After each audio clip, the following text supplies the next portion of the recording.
They say time heals all wounds, but they've never felt the sting of a dragon's rejection. 2 years. That's how long it's been since the day of ash. I can still smell the incense from the great altar. I can still feel the weight of the silk gown I wore, thinking I was about to become the queen of the dragon realm. Chapter 1. But Malakai, the man I had loved since we were children, didn't reach for my hand.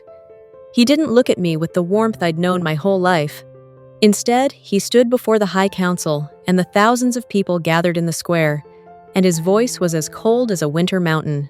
"She is a mistake," he had said. "A commoner with no fire in her blood. I reject the bond. I reject Elara as my mate." The silence that followed was louder than any scream. I didn't cry, not then. I walked away with my head held high, even as I felt my soul splintering into a million pieces.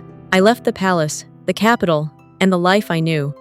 I buried myself in a tiny, nameless village at the edge of the whispering woods, trading my silks for rough linen and my dreams for the simple life of a village herbalist. I thought I was safe. I thought the fire in my heart had finally turned to cold ash. But you can't run from a dragon. It started as a low hum in my teeth, a vibration in the earth that made the birds stop singing. Then the sky began to bleed. The blue afternoon turned a bruised, angry purple. A shadow, larger than any storm cloud, swept over the village. I stood in the doorway of my small cottage, my heart hammering against my ribs. I knew that shadow. I knew the way the air turned hot and smelled of sulfur and ozone just before a dragon king arrived. The dragon was obsidian, his scales shimmering like polished midnight. When he landed, the impact cracked the cobblestones of the village square. The villagers screamed, scattering like autumn leaves, but I didn't move. I couldn't. The dragon shifted. The sound of cracking bone and rustling scales filled the air until, standing in the center of the smoke, was Malakai. He was different. His hair was longer, his face leaner and more haunted. But it was his eyes that stopped my breath. They weren't the gold I remembered. They were a violent, swirling violet, the color of the dragon's blight. The curse. He didn't look at the elders bowing in fear.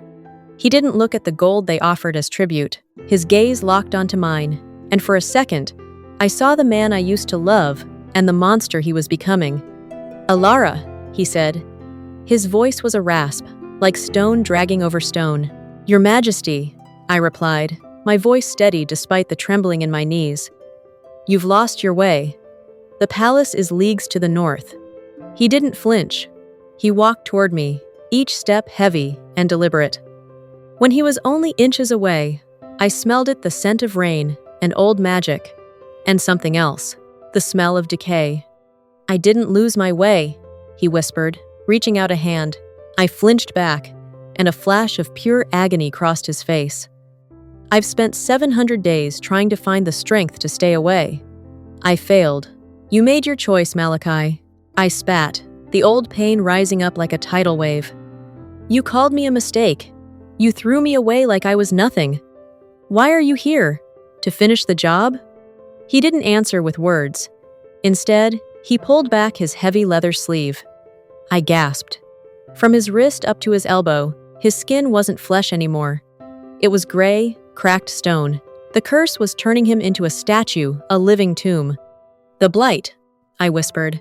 "It's winning," he said, and for the first time, his voice broke. "I thought if I rejected the bond, the curse wouldn't touch you.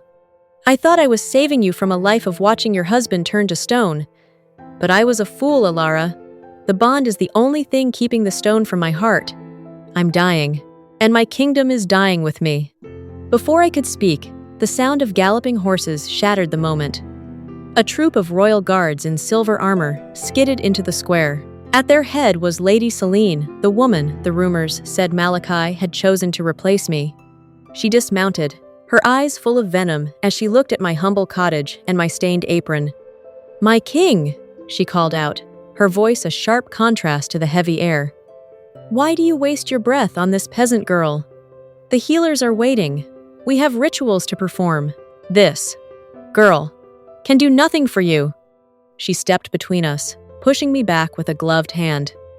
"Go back to your herbs, little girl. The king has no need for a rejection like you. I felt it then. A spark, deep in the center of my chest. It wasn't the pain of the rejection anymore. It was something older, something primal. "Move," I said. It was barely a whisper.